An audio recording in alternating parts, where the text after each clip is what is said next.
Episode 2 of Outlander Season 8 combines mystery with tragedy.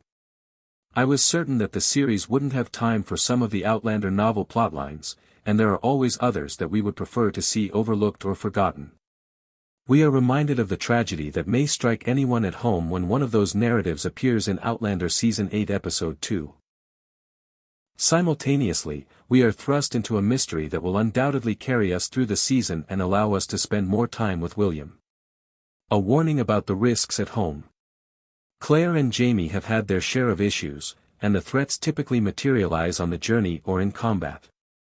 Outlander rarely poses a threat, therefore near home, not impossible, but uncommon. There were a few in Outlander Seasons 6 and 7, such as the Christie incident and the bugs, but they were on a larger scale than the tragedy in Outlander Season 8 Episode 2. Amy Lindsay, formerly known as Amy McCallum, had a short life. A bear attacked her, Brianna, Rachel, and Lizzie as they were gathering berries. It was exactly as horrific and horrifying as I recall from the book, and Amy's wounds were expertly made up. From the scene in Go Tell the Bees That I Am Gone, that is just how I imagined everything. I will now state that this has slightly altered from the book and I'm glad about it. I don't think the series could have really shown the horrific and heartbreaking sequence from the book. Additionally, the children were involved in the book, but they are kept safe in the show. The terrible and heartbreaking nature of the events is not diminished by any of this. After failing to kill the bear in the first place, Brianna feels compelled to take action, while Rachel and Lizzie simply attempt to cope with the shock. The women's reactions vary slightly. Everything we need to know is shown by Claire's glance at Jamie upon witnessing Amy's injuries, and it has a strong connection to Outlander Season 1. I couldn't help but think of. Without their laird, it would have been simple for people to live as they pleased, yet it serves as an example. That Jamie has long since established. Thus, Evan has the backing of even the newcomers.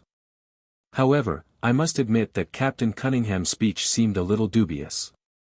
And how did he defeat the bear by himself with such ease? Amy's son went out to hunt the bear, and I felt sorry for him. He was promised that the kill would be his, but Cunningham took that away from him.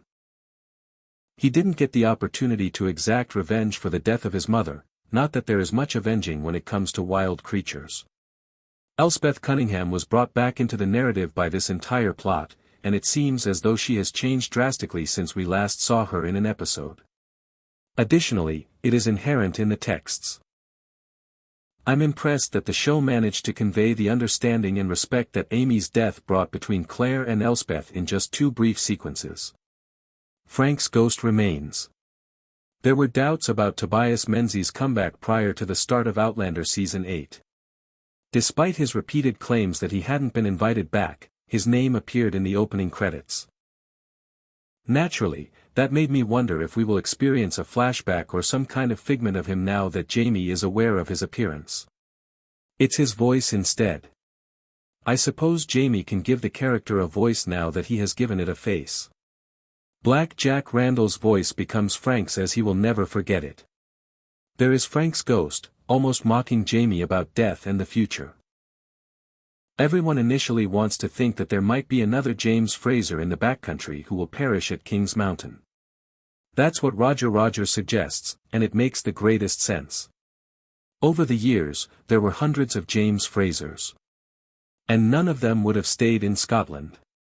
Because of its widespread use, historians have consistently noted that although I'm not entirely sure if the private moment with Claire was successful, I've frequently wondered about a few of these private moments. Even in the book, it says a lot about Jamie as a man. He feels envious of Frank even though Claire picked him, and the more he considers his death, the more he thinks about Frank. Although I can understand his impulse to claim Claire at that precise moment, I don't necessarily relate to it. I do like how Claire and Jamie talk about Frank and why he would be so fixated on studying Jamie. Jamie makes a valid argument, but we can think about it all we want. It's about Claire, not Jamie. The painting he saw at the museum when he took Bree tells us that he is aware that Claire eventually travels back in time. Frank probably wanted to know when. Frank is among the most intriguing individuals in the Outlander universe, both in the novel and the television series, and I'm always curious to learn more, but one exchange between Claire and Jamie was sufficient for me. As an aside, I really like the exchange between Roger and Jamie, in which Roger informs Jamie about all the events of 1739. Buck chose to stay in the past. I only needed to know that. William sets out to find answers and discovers a mystery.